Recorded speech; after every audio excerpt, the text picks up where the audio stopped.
Hola amigos, ¿cómo están ustedes? Bienvenido a la Filotea Alma que ama a Dios, un programa al servicio de nuestro Señor Jesucristo en la salvación de las almas.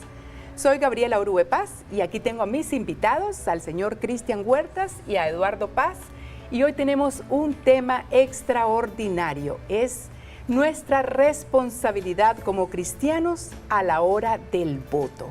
Es un tema muy candente. Pero antes yo quisiera presentar aquí a mis invitados, que cada uno dijera quién es Cristian Huertas.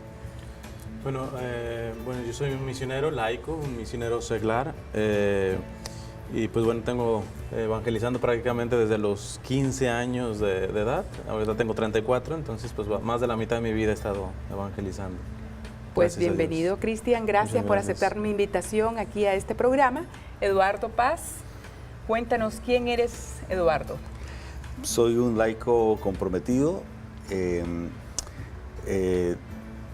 trabajo como cualquier otra persona, me dedico a mi trabajo, a mi familia, pero Dios es el centro de mi vida, el centro de nuestra familia.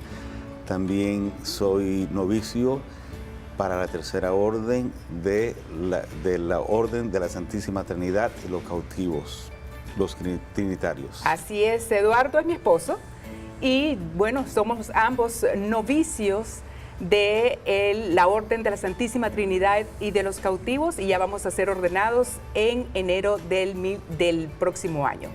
Así que mis queridos hermanos, yo les agradezco por su sintonía, por dejarnos entrar a sus hogares y sobre todo por dejarnos entrar a sus corazones. Yo quisiera que cualquier persona que nos está escuchando, que nos está viendo y está pensando qué significa la Filotea. Pues bien, la Filotea significa alma que ama a Dios. Estamos invitados a ser santos, estamos invitados a vivir una vida en santidad y eso significa la Filotea. Es un libro escrito por San Francisco de Sales. Así que San Francisco de Sales es nuestro patrón de este programa. Pues bien, vamos a empezar y yo quisiera que nos abrieras el programa con una oración, Cristian. Con gusto, en nombre del Padre, del Hijo y del Espíritu Santo. Amén. Amado Señor, danos todo lo que nos une a ti, quítanos todo lo que nos separa de ti, líbranos de nuestro egoísmo y entréganos enteramente a ti. Que nunca se haga nuestra voluntad, sino siempre hágase la suya. Santa María de Guadalupe, ruega por nosotros. En nombre del Padre, del Hijo y del Espíritu Santo. Amén. Amén. Nuevamente, hermanos, el tema que vamos a tocar el día de hoy es un tema realmente candente, diría yo, porque muchas personas, muchos católicos que no saben, entre tantos personas que estaban anteriormente, que estaban como candidatos a la presidencia, y bueno, muchas veces no sabemos a quién elegir, porque nosotros siempre estamos pensando en que este me gusta más, el otro me gusta menos, y siempre a veces se arma un poquito como de discusión o entramos en ese tema de la política. Pero se nos olvida algo, se nos olvida que somos católicos y que nosotros debemos de saber elegir y tenemos que estar pendiente a la hora del voto. Y es por eso que traemos este programa el día de hoy, porque hay muchos temas que tenemos que aclarar. ¿Cuál es nuestro compromiso a la hora del voto? ¿Qué es lo que nosotros tenemos que tener en cuenta a la hora de elegir nuestro candidato?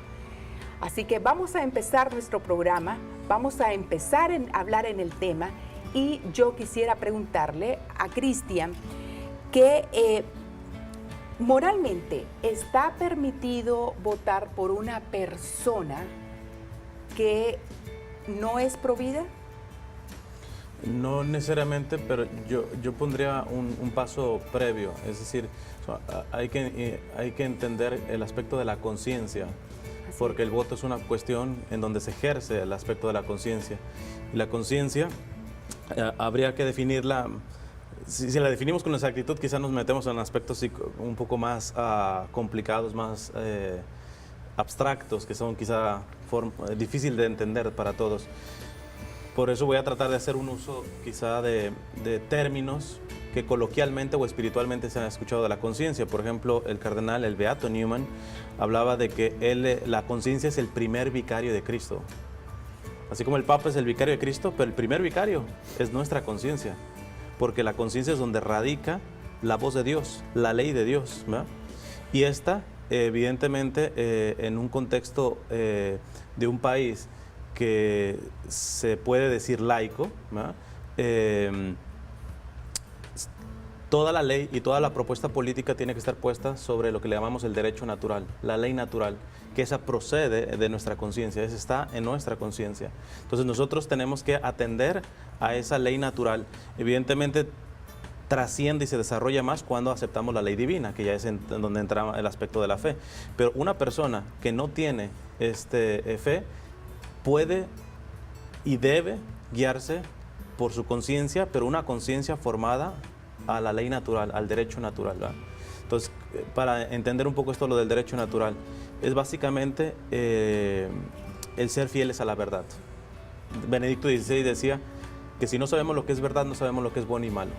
Tan sencillo como eso. Y la conciencia es esa parte humana, porque solamente los seres humanos la tenemos, los perros no la tienen, las plantas no lo tienen, aunque son seres vivos, pero nosotros tenemos un alma espiritual, racional y volitiva, es decir, tiene una voluntad, y la voluntad tiene que obedecer precisamente al orden de la conciencia, ¿va? Lo que es bueno y lo que es malo, y para saber eso tenemos que saber lo que es verdad. Entonces, una primera verdad fundamental en el aspecto político es el derecho a la vida, porque todas las demás propuestas que vengan de un político son realistas si están respetando el primer derecho, que es la vida. O sea, vamos a mejorar la economía. Hasta este momento yo no conozco a un difunto que le interese a cuánto está el dólar, ¿verdad? Entonces, es decir, todo procede de respetar el derecho a la vida. Entonces, en este sentido, respondiendo ya un poco a la pregunta, es evidentemente un católico no puede apoyar políticos ni políticas que no respeten la vida desde su concepción, y aquí es donde necesitamos aclarar, hasta la muerte natural, porque muchas veces se tiene el concepto de que ser provida es salvar al no nacido. Ese es el primer paso, pero no puede haber un provida que desprecie al nacido, ya sea el pobre, refugiado, inmigrante, etc. No lo puede haber, es una falsa concepción provida. El verdadero provida entiende que la verdad sobre la vida humana, por la cual se defiende desde la concepción hasta la muerte natural, es la dignidad propia del ser humano. Y la dignidad del ser humano no solamente está en el hecho de su concepción, no está solamente en el hecho de nacer.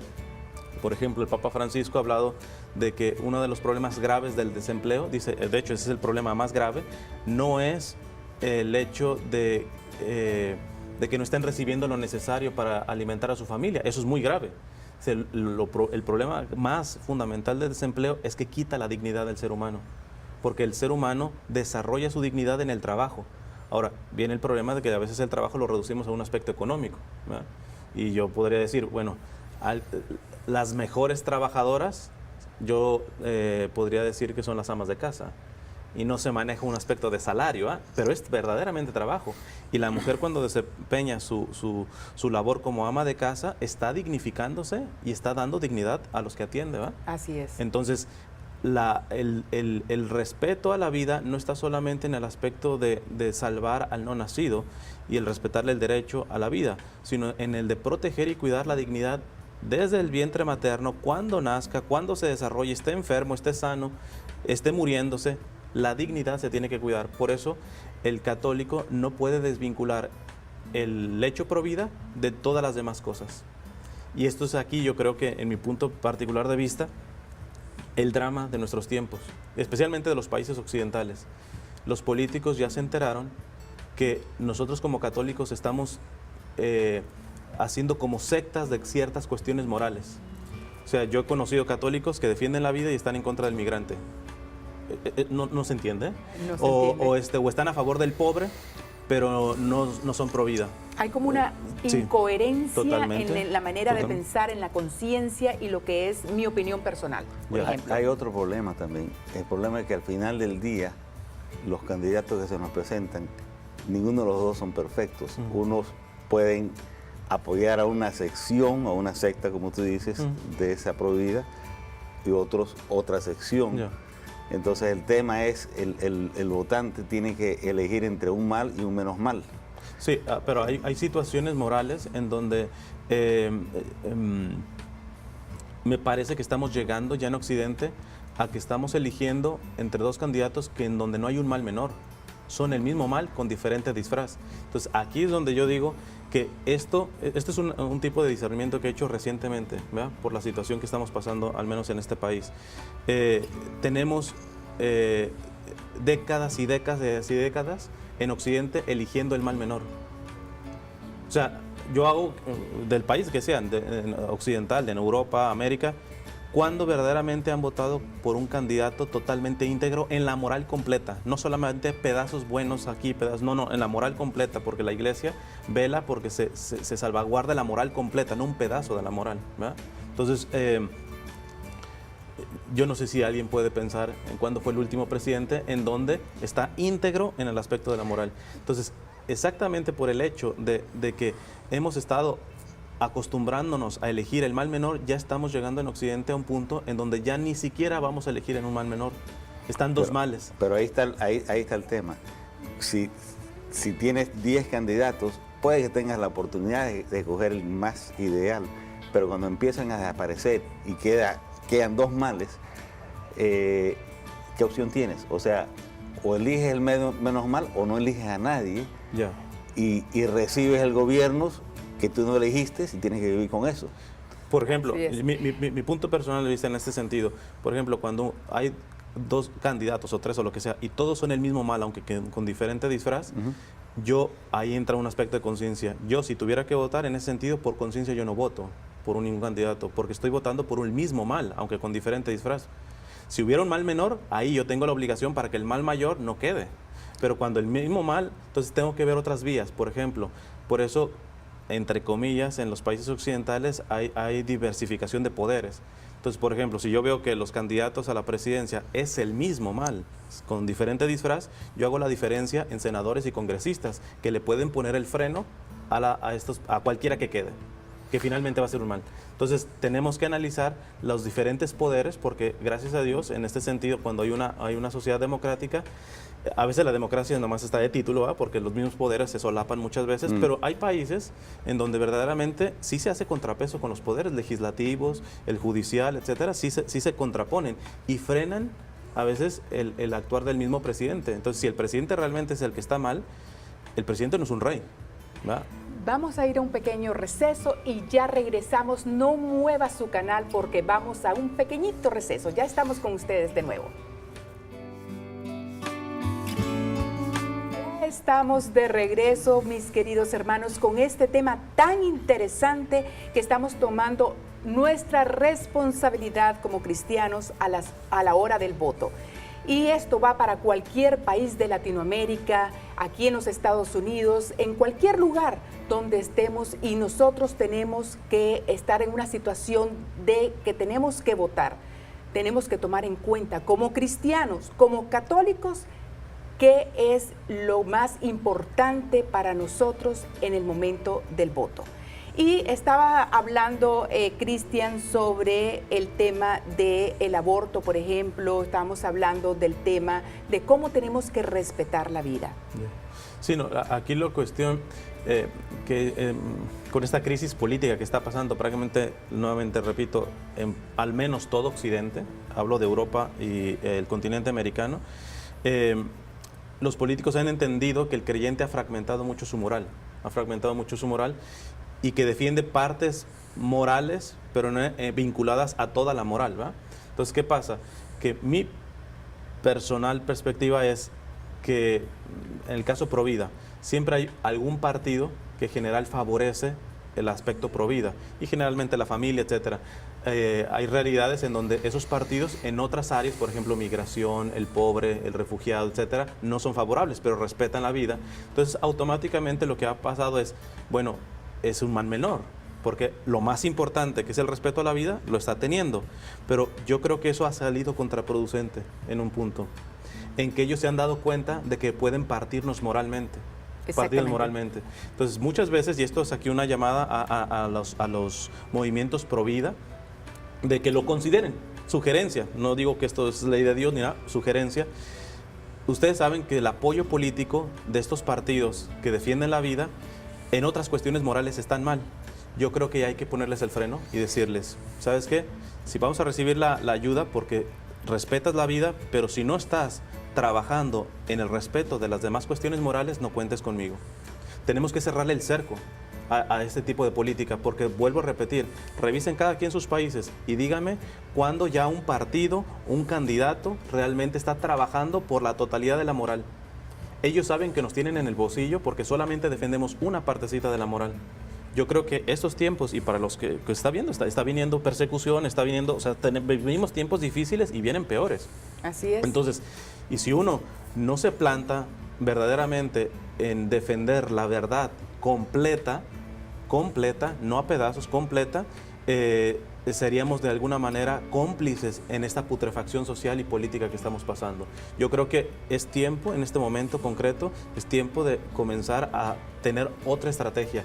Ya no es suficiente la estrategia del mal menor, porque la estrategia del mal menor ha terminado, que estamos teniendo ya ni siquiera el mal menor, sino puros males. Así es. Eduardo, ¿por qué crees que tenemos tanto miedo a veces los cristianos de expresar nuestro sentimiento con referente a este tema del aborto, de la vida, y que a veces somos tan pasivos en no salir y expresar nuestros sentimientos? Creo que el tema es que la sociedad como está ahora tiene miedo de ser juzgada. Las personas tienen miedo a ser políticamente incorrecto, porque hay temas de que uno dice una palabra, especialmente cuando es la fe, uno dice lo que uno sabe que es su fe. El que ama a Cristo habla con la verdad. Esa verdad al mundo le molesta, y cuando al mundo le molesta la verdad, lo atacan a la persona. Entonces la persona, para no ser atacada, para no entrar en discusiones, y si no está bien preparada, prefiere no hablar de la verdad y callar, y que el mal empiece a actuar como lo está haciendo la sociedad. Y esa es la manera que pienso. Ahora, si yo no puedo votar, por ejemplo, por un candidato pro aborto, entonces, ¿qué pasa con la pena capital? ¿Qué pasa con esos temas, por ejemplo, de la eutanasia? Ya. Es que volvemos al mismo tema. Aquí está en que el católico tiene que defender la vida en su totalidad, desde la concepción hasta la muerte natural, ¿va? Entonces, es un trabajo de discernimiento en este sentido, ¿va? Ahora, el aspecto de que nos ayuda el tema pro vida es porque nos da ciertas jerarquías, ¿va? Cierta jerarquía dentro de toda la moral, pero tiene que estar vinculada, entonces, a todos los aspectos de la moral, porque, repito, cualquier propuesta política que exista depende de que se haya respetado la vida de a quien se le quiere favorecer a nivel migratorio, económico, etcétera. Entonces, el aspecto de la vida está ahí, que no puede ser negociable, pero no puede ser desvinculado de toda la demás realidad. En el discernimiento concreto de toda la moral, de todos los aspectos de la moral, es ahí donde uno puede sacar la conclusión, decir, aquí hay un mal menor, aquí es un mal mayor, aquí es el mismo mal, pero tiene que haber un discernimiento, ¿eh? Esto, dice el Papa Benedicto, aquel principio de la escolástica, toda persona tiene que obedecer su conciencia, aunque su conciencia se equivoque. ¿Por qué? Porque posiblemente nos podemos equivocar en un discernimiento de conciencia. Pero, dice el Papa, por lo tanto, lo que está de nuestra responsabilidad es formar nuestra conciencia y cuidar de que no se deforme. Porque, no sé, Hitler lo que hizo fue con su plena conciencia, pero plena conciencia deformada. Entonces, esto hay que entenderlo, ¿ah? Porque el discernimiento no es fácil y la formación en la conciencia no es fácil. Lo que uno tiene que estar cuidando es cuidar y proteger ese santuario que es la conciencia. Y si protegiendo y cuidando la conciencia uno elige mal, uno se puede quedar tranquilo, porque el principio de la escolástica católica es: hay que obedecer siempre la conciencia, aunque la conciencia se equivoque. Lo que sí tendría que haber un aspecto de culpabilidad es que si yo he deformado mi conciencia, ¿verdad? ¿Por qué? Porque el procedimiento del conocimiento de la verdad es todo un proceso de amplitud, ¿verdad? Así o sea, yo es. no conozco toda la verdad. Más aún, el Papa Benedicto tiene una frase hermosísima. Dice, no es que nosotros tengamos la verdad, sino es que la verdad nos tiene a nosotros. Así Porque es. sabemos que la verdad no es algo, la verdad es alguien. Y se ha dicho de paso, esto, en el mundo actual que estamos viviendo, se meten ciertos argumentos que son realmente sofismas. No, es que tú defiendes el aborto porque eres católico y no metes religión. No. Yo puedo argumentar en favor de la vida sin Biblia. Yo puedo argumentar en favor del pobre, del inmigrante, del refugiado sin Biblia, sin teología. Esto es de derecho natural. Yo no estoy pretendiendo como católico que el gobierno diga, pues desde ahora todos los Estados Unidos o todo México o del país que sea, todos bautizados, ¿no? Ciertamente tiene que haber un aspecto laico. Hemos confundido laico con laicismo, que ya sería otro tema, ¿va? Pero en los puntos fundamentales del ser humano, de la dignidad humana, hay un derecho natural, que solamente el recto uso de la razón saca las conclusiones de que al hombre, al ser humano, se le respeta desde su concepción hasta la muerte natural, de que la mentira está mal. Y el problema es que empezamos a manejar las leyes, por ejemplo, de manera muy inmanentista, perdemos el aspecto de trascendencia. Un ejemplo, se empieza la moral de a quién le hace daño, ¿verdad? El, entre comillas, matrimonio o mal llamado matrimonio homosexual. ¿A quién le hace daño? Espérate, ¿qué entiendes por daño? ¿Estamos entendiendo daño solamente el aspecto de que me maten, de que me peguen? Hombre, si su hijo está copiando en la clase, yo podría usar ese mismo moral. ¿A quién le hace daño que el niño copie? Y nadie me va a decir que copiar es un acto que le beneficia a la dignidad del ser humano, especialmente del que copia, ¿verdad? Así es. Entonces, ¿por qué? Porque estamos reduciendo al ser humano a una entidad simplemente de que el sufrimiento lo que le daña solamente es el aspecto físico. Y estamos dejando de ver de que hay daño psicológico, hay daño espiritual. Y esas partes no las analizamos en el discernimiento de las propuestas políticas, ¿va? ¿O no? Mientras este político pues no mate bebés, espérate, pero tenemos que ser todavía mucho más amplios de eso, ¿va? Tenemos que ampliar la visión de que la dignidad no solamente radica en que no me hagan daño físicamente, ¿va? Sino que haya una dignidad moral, emocional, psicológica y espiritual. Entonces, podemos decir en este caso que aun cuando tuviéramos un candidato pro vida, para el católico verdaderamente que lo vive, no le basta. Tiene que verificar que ese candidato respete la dignidad en todas las demás áreas del ser humano. Así es. Así es verdad. Y añadiendo lo que tú dijiste, al fin del día nosotros sabemos que el Señor siempre está por encima de todo. Sí. Y si esto ofende al Señor, tenemos que tener mucho cuidado en ofenderlo. Sí. Por eso en cada elección, cada vez que entramos a poner nuestro voto, pongámonos en oración para que el Señor nos guíe esa conciencia, porque como tú dices, la conciencia se puede equivocar, pero Dios no se equivoca. Si le pedimos en oración a Dios que nos ayude a no equivocarnos, sabemos que la oración siempre es contestada. Y si por alguna razón no fue contestada en nuestro tiempo, eventualmente será contestada. Y si nos equivocamos una vez, la siguiente vez, quién sabe, ya no nos vamos a equivocar. Pero el Señor nos va a alimentar a que empecemos a ver la verdad.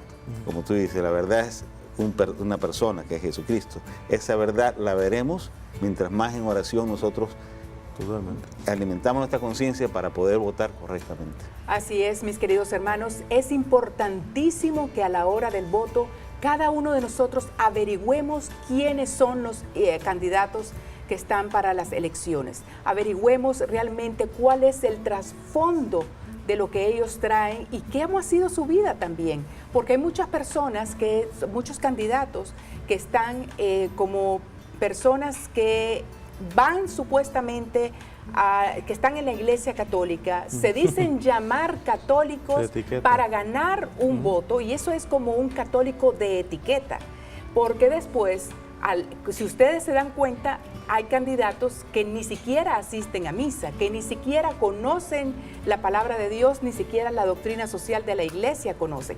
Pero bueno, con estas palabras nos vamos a un receso y ya regresamos. No mueva su canal, que solamente son unos minutitos.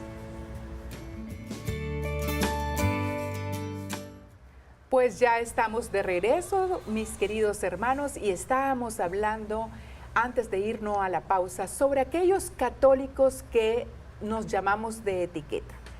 A ver, Cristian, muchas veces nosotros estamos, por ejemplo, un candidato que siempre elige a su vicepresidente para que vaya acompañándolo en esta campaña.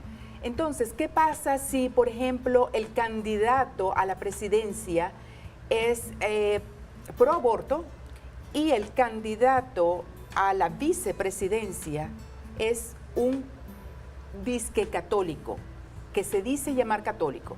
¿Qué pasa con esto? ¿Está cayendo en pecado esta persona que está como candidato a la vicepresidencia? ¿Qué tenemos que hacer nosotros como cristianos? Totalmente, totalmente. O sea, uno no puede irse por las etiquetas. Una persona o un candidato que se diga católico tiene que demostrar que es católico, porque si no, no lo es. O sea, yo todavía no conozco futbolistas de los que no juegan fútbol, ni toreros de los que no torean, ¿verdad? O sea, un político que se dice católico, esto no significa que va a meter el catecismo como si fuera la reforma política del país. No significa eso, pero tiene que haber una integridad, una coherencia. Y ahí tenemos santos, Santo Tomás Moro, ¿verdad?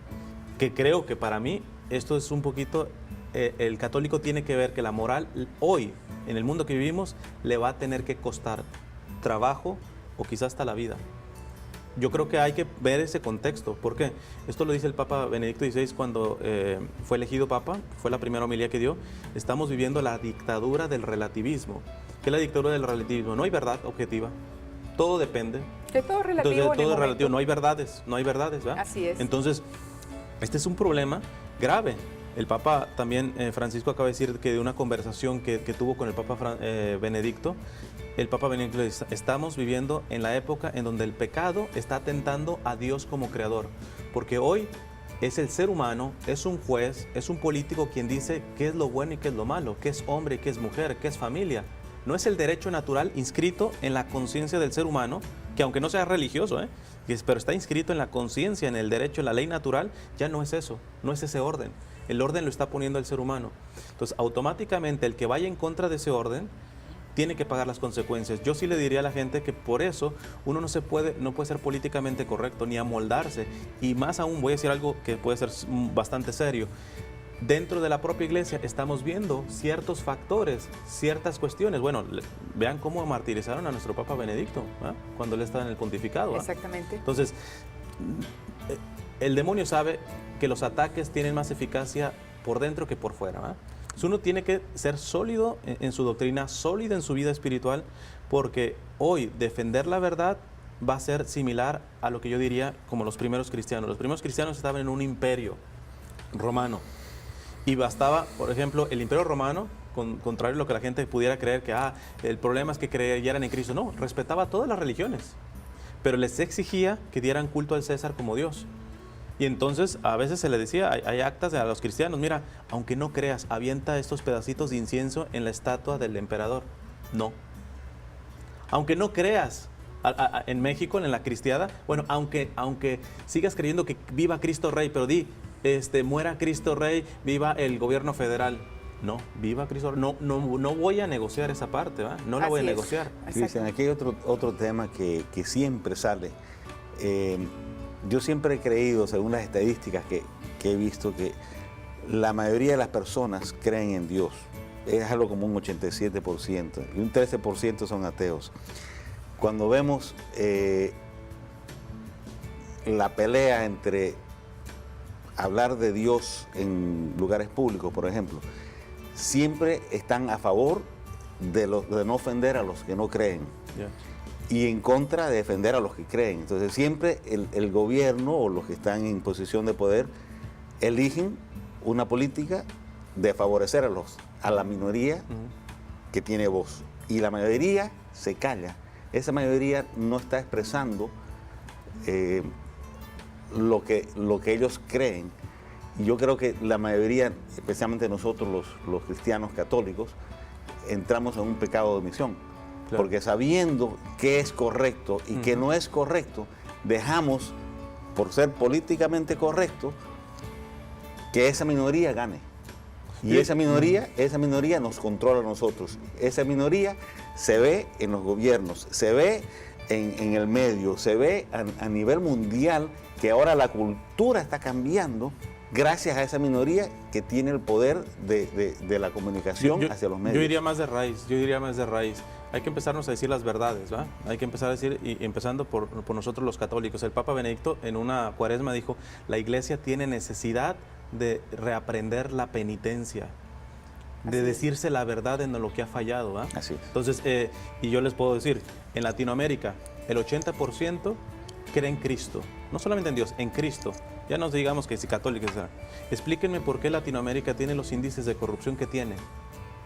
El mejor ciudadano siempre será un cristiano coherente, siempre será. Entonces, ¿por qué? Porque en realidad nos estamos diciendo una mentira, nos estamos diciendo una mentira. Yo siempre pongo este ejemplo. Yo tenía unas experiencias terribles, salvo una persona, pero un mecánico, pero con todos los mecánicos me va mal, me ha ido mal. Son como muchas veces, y sin querer generalizar, los vendedores de carro, te ponen las cosas como no son, etcétera, o te descomponen algo del carro para tenerte como cliente, y etcétera. Las letras chiquititas para que tú firmes donde no debes. Pero ¿qué pasa? Que ese mecánico se cree católico porque tiene su Virgen de Guadalupe en su taller. Y hay una incoherencia en eso. Así es. Voy a poner todavía un poquito, si luego ya no me invitan, pues no importa, ¿verdad? Pero yo no soy políticamente correcto. Entonces, la misma evangelización, muchas veces se roba y se plagia el trabajo de los demás, ¿verdad? No, lo importante es evangelizar. No, lo importante no es evangelizar nada más, sino que dice la moral católica, que está en el catecismo, que el fin no justifica los medios. Así es. Yo puedo evangelizar, pero si los medios son ilícitos, ese acto está mal.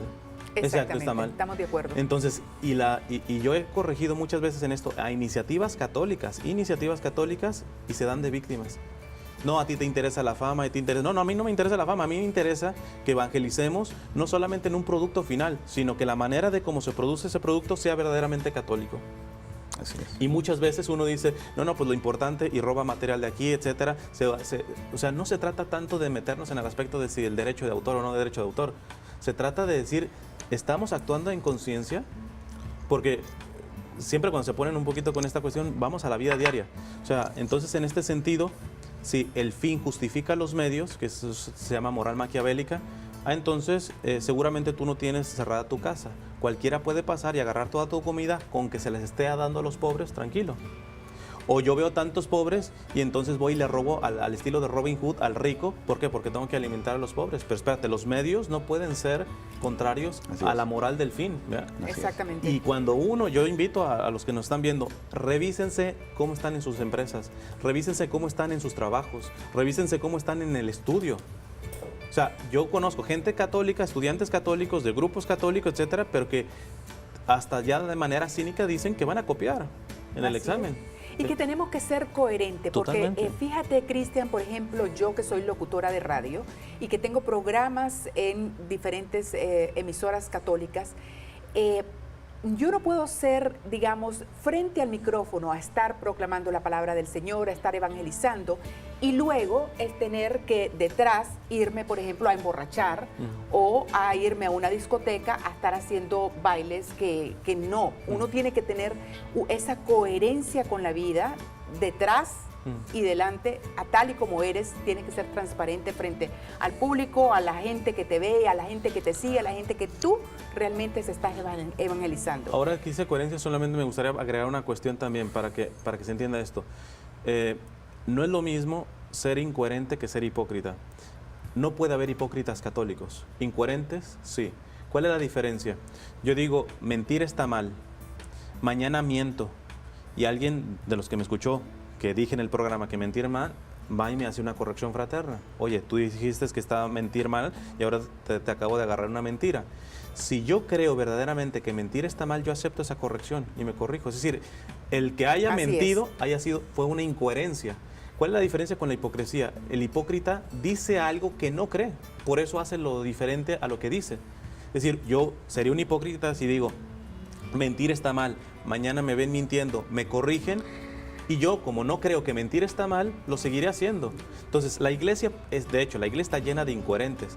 Gente que sabe lo que es la verdad y que por fragilidad humana, por heridas humanas, porque está en su proceso de conversión, muchas veces caerá. Pero mientras diga las cosas como son, tendrá siempre la opción de que la corrección fraterna le va a mejorar. El hipócrita no cambia. No puede haber hipócritas en la iglesia porque el hipócrita dice algo que no cree. De hecho, a nivel pecado, ese es el problema. Uno tiene que evitar pecar, pero lo grave no es pecar.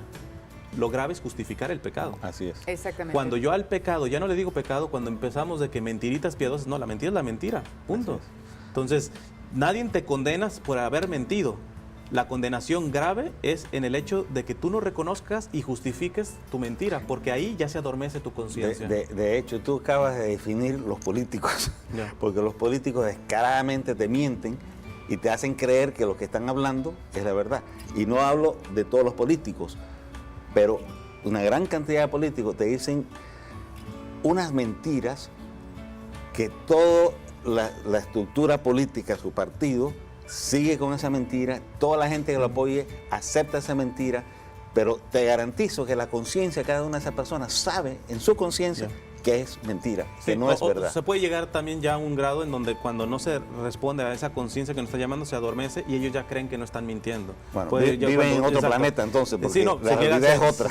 No, es que ya el pecado siempre es expansivo, entonces el que se acostumbra a la mentira terminará creyendo que... De hecho, los gobiernos comunistas decían, miente, que la mentira repetida termina por ser verdad.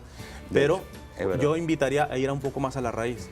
Porque esta crisis que estamos pasando es una crisis de que no tendría que pasar si la mayoría creemos en Cristo. El problema es que nosotros hablamos de mentira. ¿Cuántos papás castigan a la muchacha porque se fue, les echó mentiras y en vez de irse a la escuela se fue con los amiguitos? Pero esta mamá se tiene que pensar que quizá, bueno, ya no hay teléfonos en casa, casi todos son celulares, pero yo me recuerdo todavía en teléfonos de casa que hablaban y la mamá... ¿Quién es? Dile que no estoy, ¿verdad? Así es. Es decir, exactamente. Porque esto pasa mucho en Latinoamérica. Nos enardecemos ante la mentira y la hipocresía, la incoherencia de los gobernantes, pero los gobernantes son simplemente un reflejo de nuestra vida privada. Exactamente. De nuestra vida privada. Porque si la vida privada fuera coherente, estos no llegarían al poder. Así es. ¿Verdad? Pues bien, vamos a un pequeño receso y ya regresamos nuevamente con este tema, cómo nosotros nos debemos de comportar a la hora del voto, nosotros como cristianos. Así que no mueva su canal, que ya estamos con ustedes.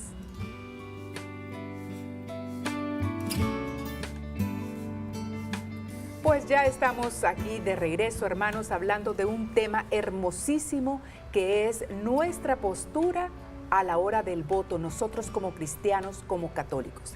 Estábamos hablando sobre el tema del respeto a la vida, pero también hay otros temas que tenemos que tomar en cuenta a la hora del voto, como es, por ejemplo, la postura que debemos tener nosotros a la hora de que un candidato apoya el matrimonio homosexual.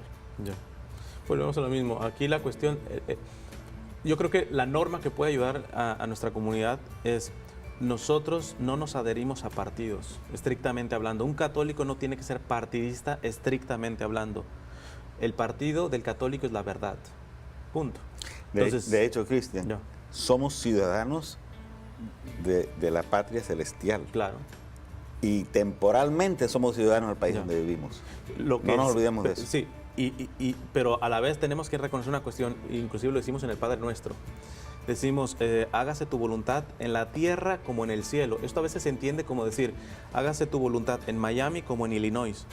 O sea, no se trata un tanto de manera meramente geográfica, es decir, no es meramente geográfica, sino cualitativa. Es decir, lo que estamos pidiendo en el Padre Nuestro es que como se vive en el cielo, se esté viviendo acá. Claro, es imposible por realidades atemporales y tantas cuestiones, ¿verdad? Pero en un principio sí es posible, que es la voluntad de Dios. Así es. En el cielo se hace la voluntad de Dios perfecta. Acá tenemos que hacer la voluntad de Dios perfecta. Y fíjense que en el mismo Padre Nuestro se agarran todas las dimensiones. Se agarra la dimensión espiritual, pero también agarra el pan de cada día, ¿va? ¿Por qué? Porque a veces olvidamos Mateo 25. Tuve hambre y no me diste de comer. Tuve sed y no me diste de beber. Fui inmigrante y no me recibiste. Inclusive encarcelado y no me visitaste. El Papa Francisco, cuando explicaba estas obras de misericordia, él dice, se han puesto a pensar de que no dice visitar al preso que es inocente, que los hay mucho, A esos evidentemente con gusto fuéramos a visitar, una injusticia, está preso injustamente. No, aquí agarra a los presos que verdaderamente han cometido crímenes. Esto no lo dijo el Papa Francisco, pero yo diría, ¿tú serías capaz de visitar al violador de tu hija?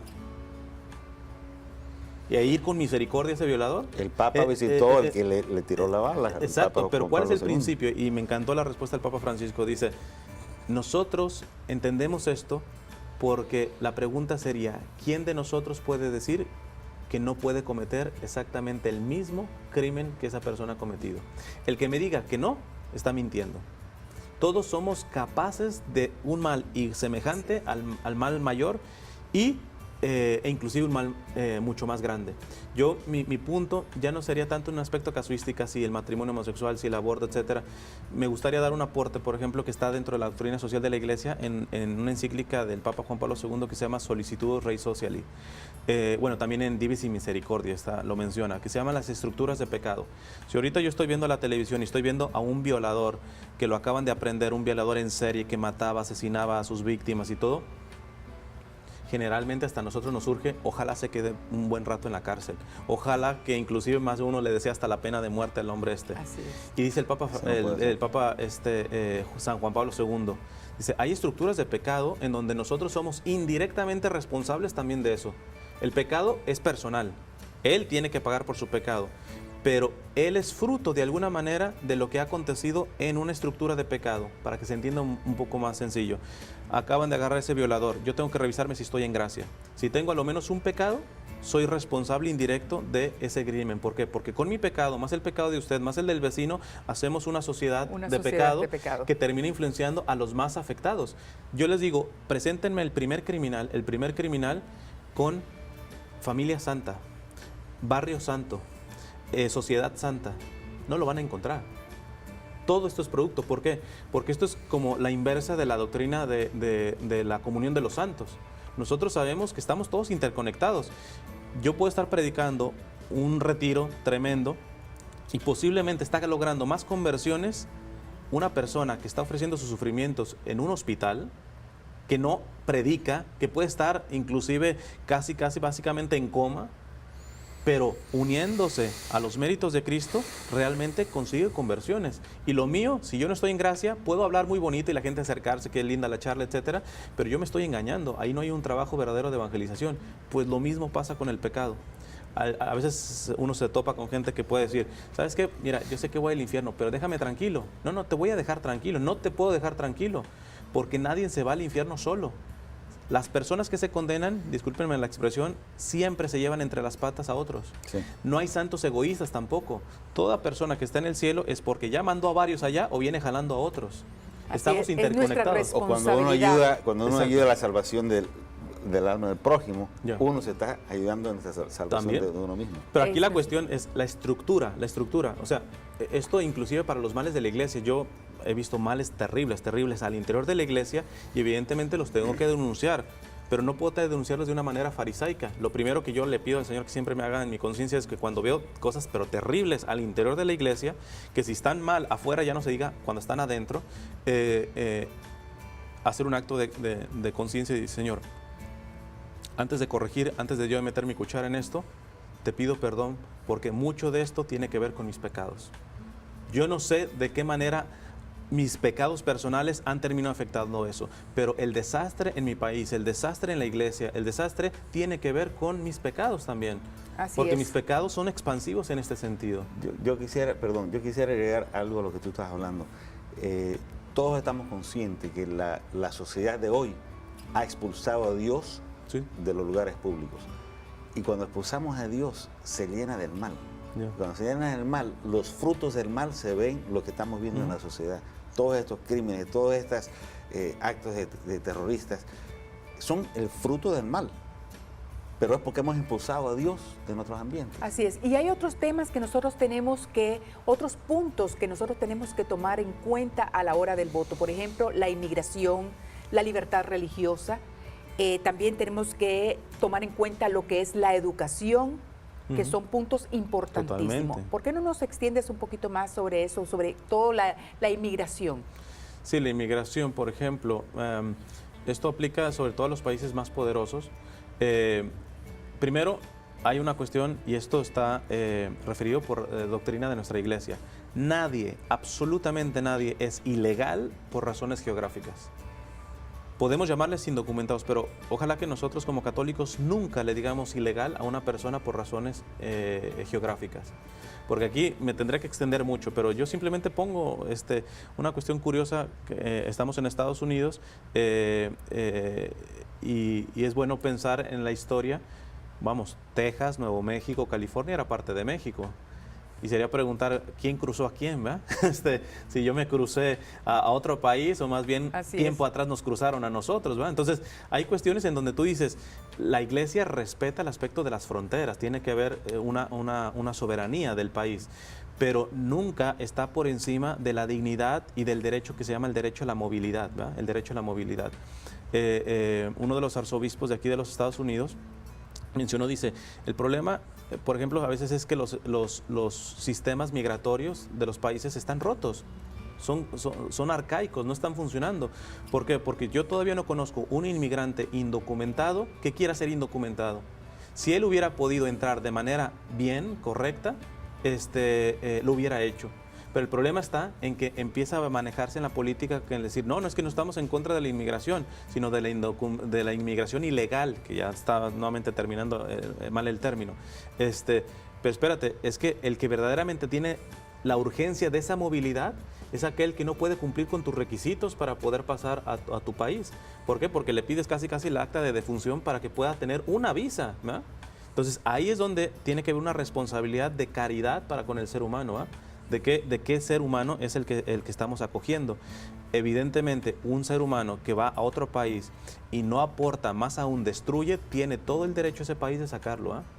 Yo más aún diría que empezamos a diferenciar entre patriotismo y patrioterismo. Yo soy mexicano, vivo desde hace mucho tiempo acá en los Estados Unidos. Yo demuestro mi amor a México en la medida que amo y respeto a este país. Y a veces uno se ve en ciertas campañas, sobre todo nos montamos en ciertas campañas en donde, por ejemplo, pedimos una reforma migratoria con banderitas de México o de Nicaragua o de El Salvador. Espérate, ¿cómo le pides a los Estados Unidos una reforma migratoria con ese tipo de cuestiones? O sea, no amamos el país que nos está acogiendo. Nosotros tenemos la responsabilidad de no solamente aportar económicamente a un país, sino moralmente. Eso lo decía Juan Pablo II, por ejemplo, hablando de los Estados Unidos, decía que el más grande aporte de los latinos a los Estados Unidos no es su trabajo laboral, que ya es mucho lo que damos a nivel económico, así es, exactamente, sino son los principios del matrimonio, de la familia, virtudes y valores que aquí en los Estados Unidos hay una crisis grandísima. Y nos hemos olvidado al punto, con eso termino, yo creo que el mejor ejemplo, una vez se me acercó una señora guatemalteca y me decía, mira, en Guatemala no teníamos ni para comer, pero estábamos unidos como familia y como matrimonio.